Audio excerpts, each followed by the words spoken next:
Hola, bienvenidos a Justo en la Diana, el programa que analiza el hecho noticioso en todos sus círculos de acción. El conflicto entre Rusia y Ucrania ya tiene 5 meses y aún no se vislumbra un final a la vista.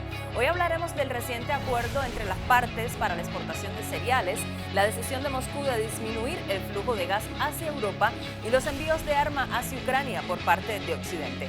Si le interesa el tema, acompáñenos en los próximos minutos. Esto es Justo en la Diana.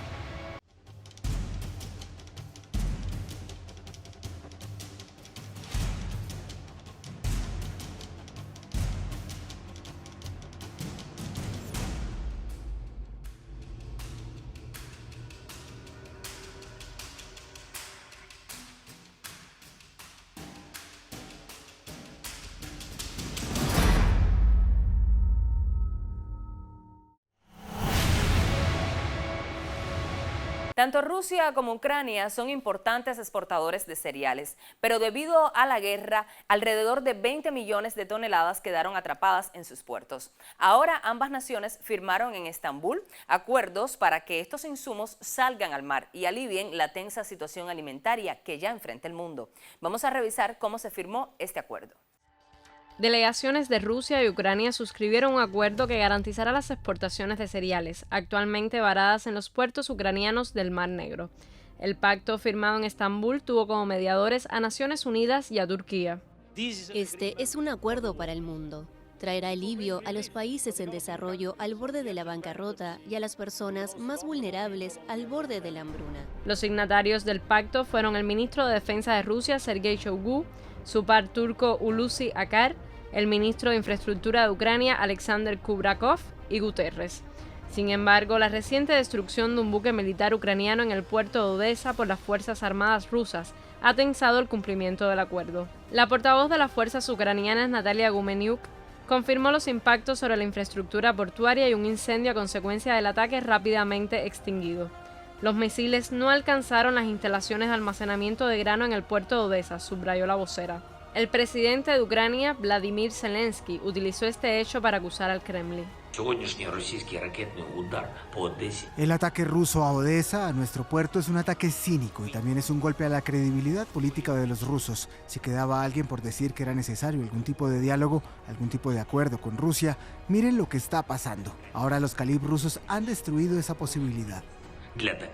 El Ministerio de Defensa ruso señala que el ataque respondió a un objetivo militar: eliminar un depósito de misiles Harpoon suministrados por Estados Unidos y evitar la reparación y modernización de buques de la Armada ucraniana. Durante la noche, las Fuerzas Armadas de la Federación Rusa lanzaron un ataque con armas de precisión de largo alcance, utilizando misiles de crucero lanzados desde el aire y desde el mar contra la infraestructura militar de Ucrania. El Kremlin ratificó su voluntad de mantener el acuerdo que prevé la evacuación del trío de los puertos ucranianos de Odesa, Chernomorsk y Yuni, en un plazo de 120 días. Также объективные эксперты подтвердили то, о чем мы говорили с самого начала, что зерновой терминал Одесского порта находится на значительном удалении от военной части. Никаких препятствий для того, чтобы зерно в соответствии с подписанными договоренностями в Стамбуле начало доставляться. Como parte del acuerdo, visto como una forma de evitar una crisis alimentaria mundial, la ONU prometió ayudar a levantar los obstáculos a la exportación de grano, alimentos y fertilizantes rusos creados por las sanciones internacionales contra Moscú.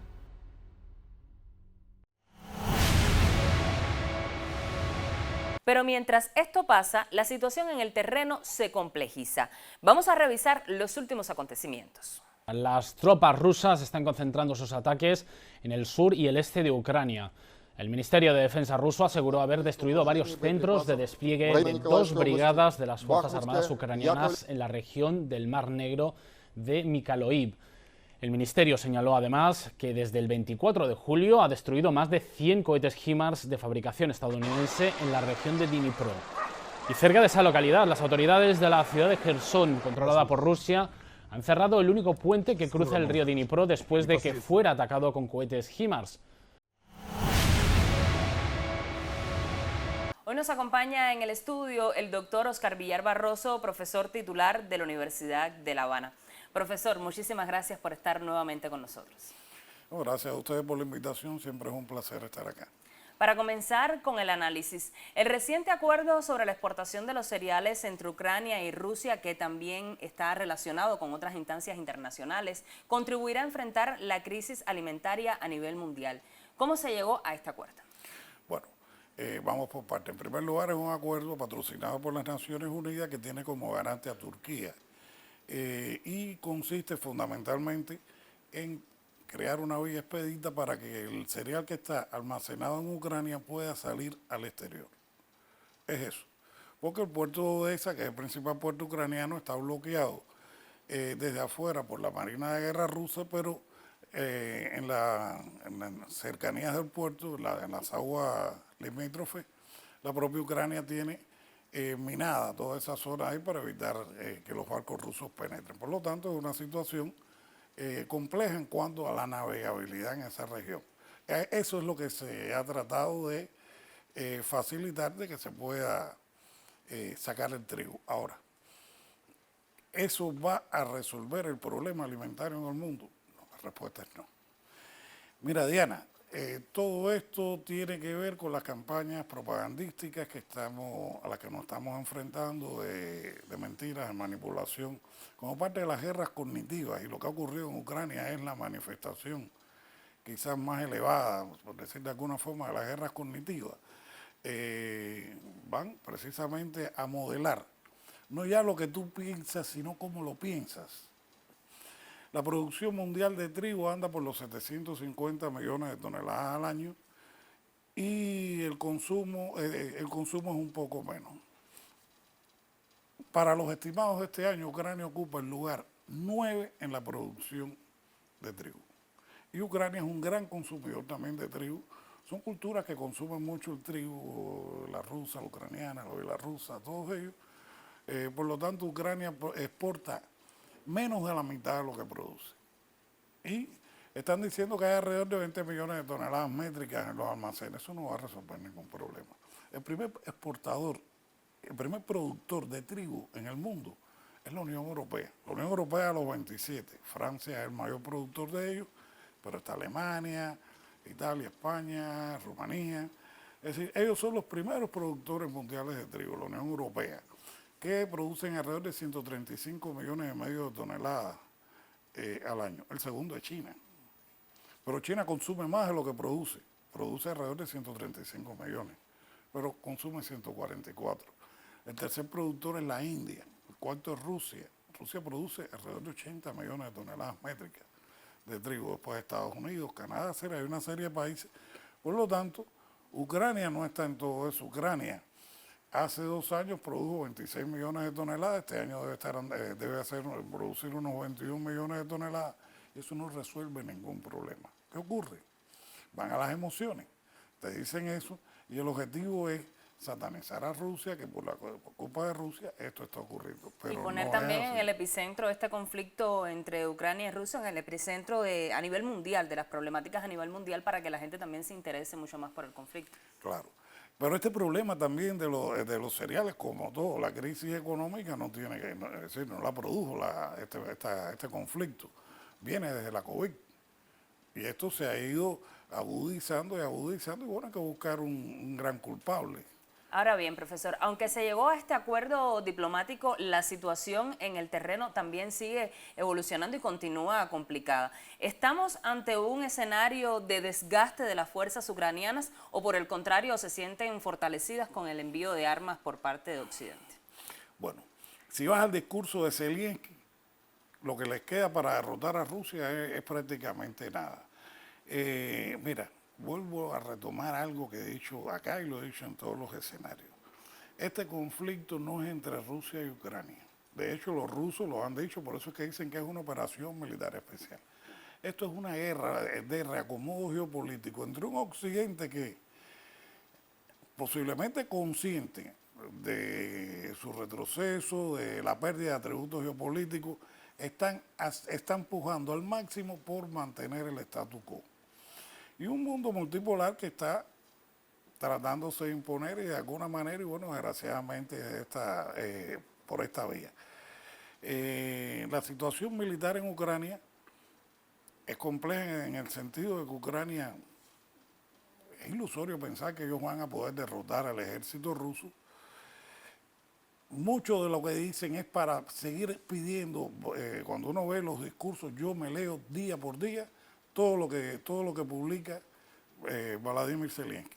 Y todo es pidiendo, es un gran pedigüeño de dinero y de armamento. Estados Unidos, 40.000 millones de dólares de asistencia a Ucrania. ¿Cuánto ha llegado a Ucrania? Prácticamente nada. Mucho del armamento que está llegando automáticamente está yendo a engrosar el mercado negro de armas. El desgaste, más que de Ucrania, el desgaste, lo que se está desgastando realmente es este sistema occidental, neoliberal o globalista, como le dicen algunos expertos en Rusia. Eso es lo que se está desgastando. Están empezando a aparecer fricciones. La propia Europa no se ponen de acuerdo. Ya no les queda armas en los arsenales. Por ejemplo, los Países Bajos dijeron que ya no tenían, la propia Alemania. Lo cierto es que Rusia está poco a poco, y creo que el tiempo está a favor de ellos. No voy a entrar en otros análisis si lo previó o no. Lo cierto es que ellos han hecho ajustes ahí, se han reacomodado y está llegando el invierno. Eso es un factor del que podemos hablar más adelante. Pero la que está viéndose ya en una situación de un poco de desespero es la propia Unión Europea. Están apareciendo las divergencias y ya están empezando a aparecer también, aunque no subyacen, no son muy evidentes, pero determinadas discordias con el propio régimen de Zelensky en Ucrania, que lo único que hace es salir en los medios. Ahora salió en la revista Voyage, él y la esposa, apareció un playboy. Él es un actor, él no es político, son rehenes de las transnacionales, de las corporaciones, y hacen cualquier cosa por tratar de mantener el status quo y ganar dinero. Profesor, sobre ese tema que usted comentaba sobre las fricciones con la Unión Europea, vamos a hablar en los próximos minutos. Le propongo hacer una primera pausa y hablaremos precisamente sobre las recientes acciones del bloque comunitario en torno al conflicto. Esto es Justo en la Diana. La Unión Europea acordó el martes reducir el consumo de gas para ser menos dependiente de Rusia. El documento, aprobado por los ministros del bloque reunidos en Bruselas, prevé que cada país haga todo lo posible para recortar en al menos un 15% el consumo de gas entre agosto de 2022 y marzo de 2023. En caso de riesgo grave de penuria, un mecanismo hará obligatoria esa reducción, pero el objetivo será adaptado a las realidades de cada país a través de una serie de exenciones. El lunes, la compañía estatal rusa Gazprom anunció que reducirá a partir del miércoles los suministros de gas a Europa por el gasoducto Nord Stream a 33 millones de metros cúbicos diarios. Esta cifra supone alrededor del 20% de la capacidad del gasoducto. En este contexto, el portavoz del Kremlin indicó que los problemas técnicos de los equipos provocados por las sanciones impiden a Gazprom exportar más gas. Gazprom suministra todo lo necesario y posible. Sabemos que las posibilidades técnicas de suministro han disminuido ahora. Gazprom era y sigue siendo un garante fiable de todas sus obligaciones, pero no puede garantizar los suministros si los equipos extranjeros no pueden ser reparados debido a las sanciones europeas. Regresamos con el análisis. La Unión Europea tomó medidas recientes para reducir en un 15% el gasto de gas. ¿Tiene esto que ver con las medidas de Rusia de reducir el flujo de gas hacia la Unión Europea? Bueno, claro que tiene que ver, pero veámoslo en contexto. Desde hace mucho tiempo, incluso en la época del derrumbe, una de las causas del derrumbe fue como Estados Unidos saboteó, el derrumbe soviético quiero decir, saboteó la relación energética de Rusia, de la Unión Soviética en ese momento como abastecedor de gas y de petróleo a la Unión Europea. Esto ahora se retoma, ¿no? Vuelve a aparecer. Decía Marx en el 18 Brumario que las cosas ocurrían primero como tragedia y luego como comedia. Bueno, no creo que sea una comedia, porque dentro de un mes y tanto estaremos en presencia del otoño ya en Europa y empieza el frío. Rusia está dispuesta, lo ha dicho Putin y lo dijo Lavrov ahora en estos días, a seguir suministrando gas. Hay problemas técnicos, según refieren ellos, han tenido que sacar una turbina de circulación del Nord Stream 1, pero el Nord Stream 2 está ahí presto, listo para empezar a funcionar, pero Estados Unidos no le permite a Europa que lo empiece a usar. Entonces, como Estados Unidos no lo permite, no se usa. Sin lugar a dudas, están mandando a reducir el 15%. Y a veces da hasta un poco de gracia, ¿no? Ver las cosas que están diciendo en Alemania, lavarse 4 partes del cuerpo, nada más, no utilizar agua, la calefacción reducirla, en fin, son toda una serie de cosas a las cuales han llegado ellos por ellos mismos, porque los que han impuesto las sanciones son ellos. Rusia está dispuesta al gas, abastecer el gas. Pues, bueno, si no puedo usar las monedas, ustedes me lo pagan en rublos. Entonces no quieren pagar en rublos. Y si no quieres pagar, yo no te voy a dar un servicio porque tú no me vas a pagar. Porque sería el colmo. Y los rusos ya han hecho bastante veces el tonto. Están viviendo el efecto déjà vu de las propias sanciones Claro, por parte de Europa. Seguro. Precisamente, ¿ha cambiado este discurso del gobierno ucraniano mientras avanza la guerra? Usted hablaba de eso hace unos minutos, pero para profundizar. Mira, el discurso del gobierno ucraniano es lo más incoherente que uno se puede imaginar. Vamos a empezar por cuando Zelensky habla sin libreto, no olvidar que es un actor, él no sabe hacer otra cosa que actuar, es un actor cómico, él lee el teleprompter, él no es capaz de generar ideas. Como otros políticos, de verdad. Putin no lee, aunque lee a veces, pero Putin es capaz de responder y explicar sin necesidad de un texto. Y no estoy diciendo que Putin sea lo más inteligente, Fidel lo hizo toda la vida. Y muchos políticos de verdad lo hacen, pero él no tiene capacidad. Cuando él no tiene un papel o un teleprompter, él no sabe qué decir y surgen las incoherencias. Yo leo todas las declaraciones que él hace, los discursos, las intervenciones, y aquello es una locura. Cuando él dice, este hombre estará bien de su cabeza. Ahora, hace un par de días, Boris Johnson, que es otro de ese tipo, le otorgó el premio Winston Churchill al liderazgo. Y había que oír las cosas que él estaba diciendo sobre el liderazgo de Boris Johnson, Zelensky, sobre Boris Johnson, un tipo que ha sido expulsado del cargo. ¿De qué liderazgo habla? Entonces todo es una manipulación, pero es una incoherencia total. Y yo lo lamento porque ese es el hombre que por una maniobra de ingeniería política muy bien concebida de Occidente, quedó electo presidente por el voto de los ucranianos. Y el pueblo ucraniano es el que lo está sufriendo. Los ucranianos de las regiones que no quieren seguir con Ucrania, pero el resto de los ucranianos. Entonces es muy lamentable cuando uno ve que ocurren estas cosas. Profesor, es tiempo de hacer una segunda pausa. Ya estamos en los minutos finales, pero usted no se aparte de la pantalla. Aún tenemos otros elementos para compartir. Rusia tiene que extender su línea de operación en Ucrania si los países europeos siguen enviando armas a este país. Esto según explicó el canciller ruso Sergei Lavrov. Los objetivos geográficos de la operación especial se extenderán más allá de la línea actual, porque no podemos permitir que en la parte ucraniana que va a controlar Zelensky o quien lo sustituya se esté desplegando armamentos que representen una amenaza directa para nuestro territorio y el de las repúblicas que declararon su independencia y quieren determinar su futuro por su cuenta. Lavrov, en una entrevista con el canal ruso RT, indicó que Estados Unidos y Reino Unido quieren convertir el conflicto en una verdadera guerra y enfrentar a Moscú con los países europeos, por lo que no empujan a Ucrania hacia la mesa de negociación. El canciller ruso dijo además que las diferentes rondas de diálogos han mostrado la falta de interés por parte de Kiev. El diálogo no tiene sentido en la situación actual. Ellos simplemente no podrán articular nada que merezca una atención seria. Ya lo hemos descubierto.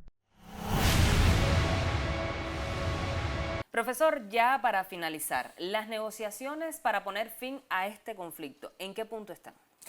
En un punto muerto. Y están en un punto muerto por una razón muy sencilla. Estados Unidos no está de acuerdo con que Ucrania entre en negociaciones con Rusia. Putin hace 2 días volvió a repetir que ellos están en la mejor disposición de negociar la paz. Víctor Orbán, que ahorita lo mencioné, dijo que él no estaba ni a favor de Ucrania ni de Rusia, sino entre los dos, y que lo más importante no era la victoria, sino llegar a un acuerdo de paz. Pero Estados Unidos está empeñado en, porque piensan que lo van a conseguir, en desgastar y destruir a Rusia, debilitar a China, porque lo que ellos pretenden es a toda costa mantener su posición hegemónica. Y están diciendo que esa guerra la van a pelear hasta el último ucraniano. Sí, no hasta el último estadounidense. No hasta el último estadounidense, hasta el último ucraniano. Entonces, un país cuyo presidente tiene las manos atadas, que no puede hacer nada porque él depende de lo que se decide en otros escenarios, sencillamente es muy difícil. De hecho, las primeras rondas de negociaciones las hizo para ganar tiempo. Hoy en día eso es evidente. Y hasta ellos mismos lo han declarado, porque es que no tienen reparos en decir con un cinismo tremendo estas verdades. Claro, hay actores ya que están empezando a hacer otra presión. La propia situación que se está creando en Europa, yo me imagino que en algún momento tenga un mayor peso para estas negociaciones. Sí, tenga que repercutir en lo que está ocurriendo, porque lo cierto es que los muertos los están poniendo los ucranianos, la destrucción está haciendo los ucranianos y los rusos. Los rusos están muriendo. Y bueno, en algún momento esto va a tener que encontrar una solución. 6,5 millones de ucranianos aproximadamente han abandonado el país. Muchos de ellos muy felices de haberse ido a Ucrania, porque esa es la otra. Sí, pero es una consiguiente crisis de refugiados que también afecta a esos países. A Europa, sobre todo Polonia. Y en Polonia ya están quejándose de las conductas de muchos de ellos.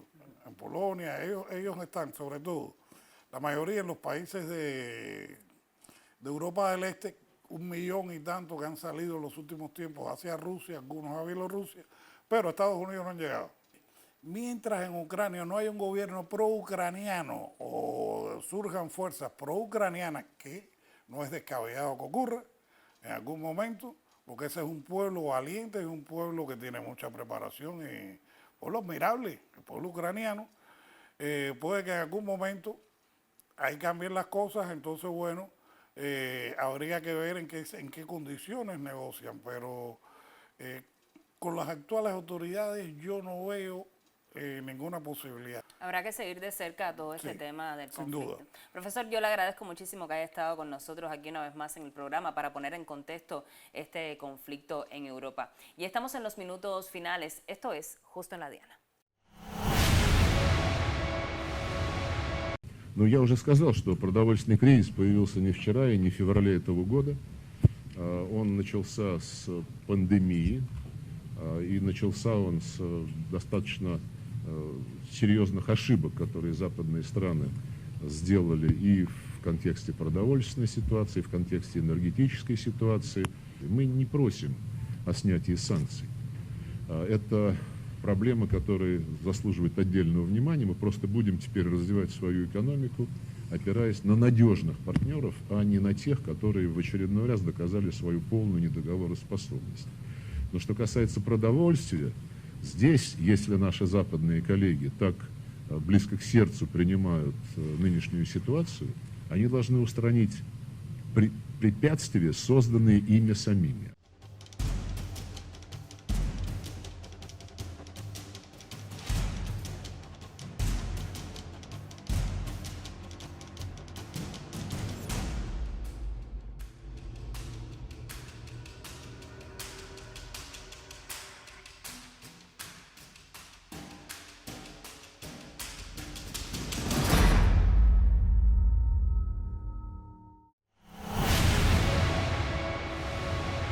Varios países occidentales han enviado a Ucrania armamento, del cual una parte considerable ya se encuentra en el mercado negro, una situación que entorpece cualquier acercamiento de negociación. Por otro lado, para que funcione el acuerdo de la exportación de granos de ambos países, deben asegurar también un funcionamiento del sistema de transporte y logística, incluidos los puertos rusos y extranjeros, así como el debido acompañamiento financiero a las operaciones correspondientes, que incluye revisar también las actuales sanciones impuestas por Occidente. Lo espero el próximo jueves a las 9:30 de la noche para analizar un hecho noticioso en todos sus círculos de acción. También nos puede ver los viernes a las 10 de la mañana y los sábados a las 5:30 de la tarde. Si se perdió alguno de nuestros programas anteriores, siga nuestro canal en YouTube y allí podrá encontrarlos. Estamos también en Twitter y Facebook. Al final, como siempre les digo, obtendrán los elementos que necesitan para poner el dardo justo en la diana.